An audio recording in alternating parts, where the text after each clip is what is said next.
Olá, como vai? Tudo bem? Seja bem-vindo mais uma vez ao canal Leonardo Araújo, Física e Filosofia, que hoje te convida para refletir sobre a sondagem da subestrutura. O que é isso, sondagem da subestrutura, né? Sondagem da subestrutura é a pesquisa sobre a estrutura de constituição da matéria. É o que a física moderna tem feito. Isso é o seu diferencial em relação à física clássica. Mas para que a gente possa falar sobre isso, nós temos que falar também do método científico que proporcionou isso. O método científico desenvolvido aí na pós-modernidade, que é o método fenomenológico. O método fenomenológico substituiu o método experimental, que é o método desenvolvido lá na Idade Moderna. O que é o método experimental? É o método indutivo, né? A indução é um método que diz o seguinte, que verdades universais, né, podem ser atingidas através de observações particulares. Será que isso é possível? Bem, pela lógica aristotélica, isso é impossível, né? Observações particulares não determinam leis universais. Mas o Francis Bacon, lá na Idade Moderna, disse o seguinte: a indução é sim um método da ciência, mas ela tem que ser enumerativa. O que significa uma indução enumerativa?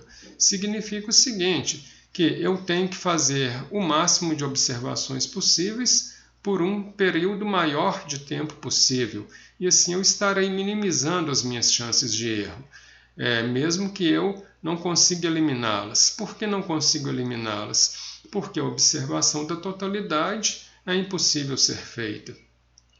Bem, o Galileu também tem uma contribuição no método experimental. Ele ratifica aí o trabalho de Francis Bacon. Na sua obra O Ensaiador, ele vai dizer que o método experimental tem que passar por 4 etapas.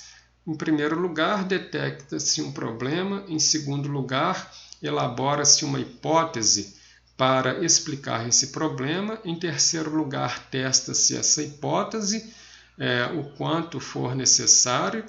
E em quarto lugar, se a hipótese passar pelos testes, transforma essa hipótese em teoria. Se ela não passar, elimina a hipótese e volta-se ao segundo passo. Elabora-se uma nova hipótese, começa-se do zero, né? Bem, assim o método experimental passou por um rigor muito maior. Mas quando chega o século XX, o que acontece? Acontece que a corrente da fenomenologia vai dizer que, mesmo com esse rigor que o método experimental passou por ele não é confiável, né? Ele é um método totalmente inseguro. Então, não se faz ciência com um método inseguro. Nós precisamos usar um método muito mais seguro, e esse é o método fenomenológico. Qual é a diferença? A diferença é que o método fenomenológico vai construir o conhecimento atingindo a essência do objeto de conhecimento.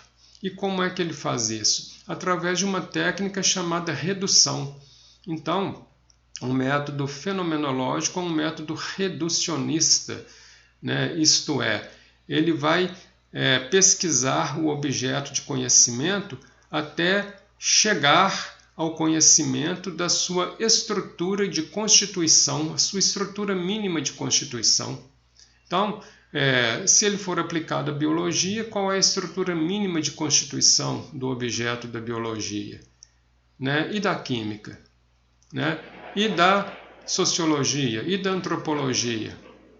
Né? E da física? Qual é o objeto mínimo de constituição da estrutura do objeto de conhecimento da física? E assim de todas as ciências. Bem, uma vez tendo falado isso, então podemos falar aí sobre as técnicas do espalhamento.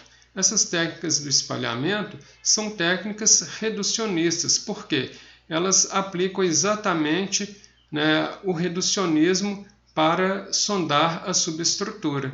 Existe o espalhamento corpuscular e o espalhamento ondulatório. Esses tipos de espalhamento, eles vão revelar a estrutura da matéria de uma forma bem reducionista, atingindo a estrutura de constituição em sua instância mínima. Então, a partir dos nossos próximos vídeos, nós vamos falar os detalhes desses espalhamentos. O espalhamento nada mais é do que você decompor a matéria em suas partes mínimas de constituição.